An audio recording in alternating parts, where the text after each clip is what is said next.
गांव में रेखा नाम की लड़की अपने पति और सास के साथ रहती थी। उसका पति एक फैक्ट्री में काम करता था।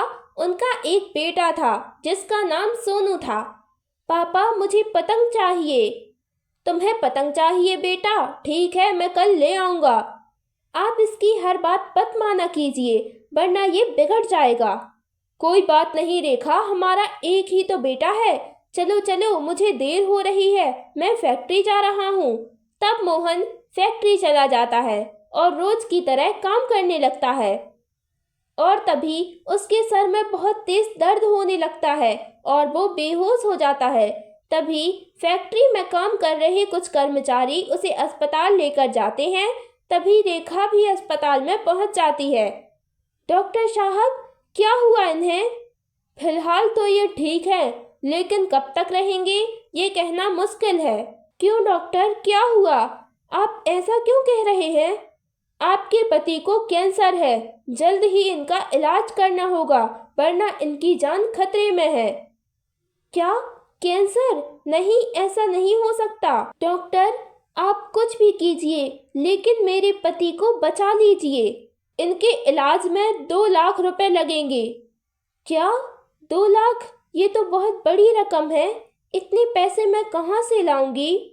मुझे माफ़ करना, लेकिन बिना पैसे के मैं इनका इलाज नहीं कर सकता। तब रेखा बहुत उदास हो जाती है और वे दोनों घर आ जाते हैं और मोहन बिस्तर पर लेट जाता है। मम्मी, क्या हुआ पापा को? कुछ नहीं बेटा, बस पापा की तबीयत खराब है, तुम जाकर सो जाओ।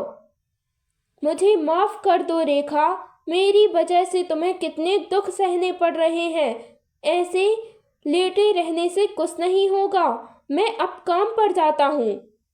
सोनू के लिए पतंग भी तो लानी है।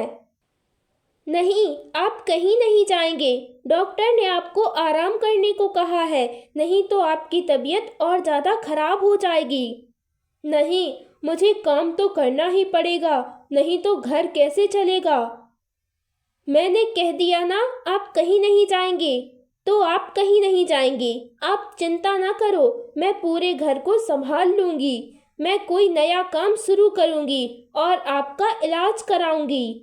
यह सुनकर मोहन की आंखों में आंसू आ जाते हैं। आप रो क्यों रहे हैं? भगवान ने हमारी किस्मत में कितने आंसू जो लिख दिए हैं। पहले पिताजी नहीं रहे और अब मुझे कैंसर हो गया है। पता नहीं भगवान ये कैसी परीक्षा ले रहा है। तब रेखा कमरे में चली जाती है। मुझे अब कोई काम करना होगा। अरे हाँ, मेरी माँ ने मुझे पानी पूरी बनाना सिखाया था। मैं अब गांव में पानी पूरी ही बेचूंगी। तब रेखा सेठ से कुछ पैसे उधार लेकर एक पानी पूरी का स्टॉल लगाती है।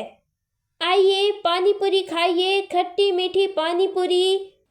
जितनी मर्जी आवाजें लगा लो, पर तेरे पास कोई नहीं आएगा। ये आदमियों का काम है, ये तुम जैसी औरतें नहीं कर पाएंगी। यह सुनकर रेखा उदास हो जाती है। इस तरह काफी दिन बीत जाते हैं, पर उसके पास कोई ग्राहक नहीं आते। अब एक दिन एक आदमी रेखा के ठेले पर आता है। बहन जी, एक प्लेट पानी पूरी बना दीजिए। तब रेखा बहुत खुश हो जाती है और उसे पानी पूरी बनाकर देती है। तब वह आदमी पानी पूरी खाता है और कहता है, अरे बहन जी, आपकी पानी पूरी बहुत स्वादिष्ट है। मैं बिल्कुल सच कह रहा हूँ, मैंने इतनी स्वादिष्ट पानी पूरी आज तक नहीं खाई। यह सुनकर रेखा बहुत खुश हो जाती है। इस तरह काफी दिन बीत गए और रेखा का व्यापार बढ़ता ही जा रहा था। अब रेखा बहुत खुश थी। अरे, इसने तो मेरे सारे ग्राहक ही छीन लिए। मुझसे बाद में आने के बावजूद इसने मुझसे ज़्यादा तरक्की कर ली। अब इसे सबक सिखाना पड़ेगा।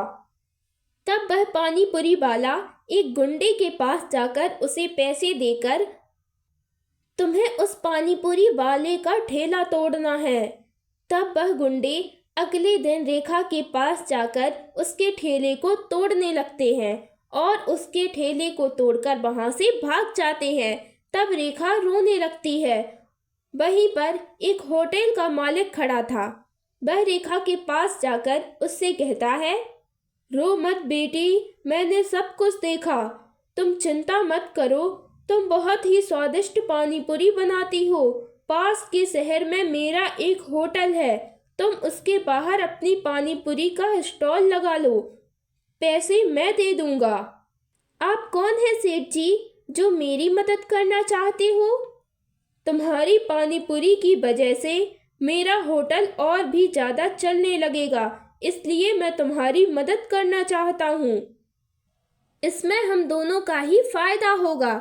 यह सुनकर रेखा बहुत खुश हो जाती है और उस सेठ के होटल के सामने अपना पानी पूरी का स्टॉल लगाती है। स्वादिष्ट पानी पूरी होने की वजह से वहाँ भी उसकी स्टॉल पर ग्राहकों की भीड़ लगी रहती। इस वजह से सेठ के होटल में भी भीड़ बढ़ने लगी और वे दोनों बहुत ही खुश हो गए। इस तरह रेखा ने पैसे जोड़कर अपने पति का इलाज कराया। अब उसका पति उसका साथ देता और इस तरह वह हंसी खुशी रहने लगते हैं।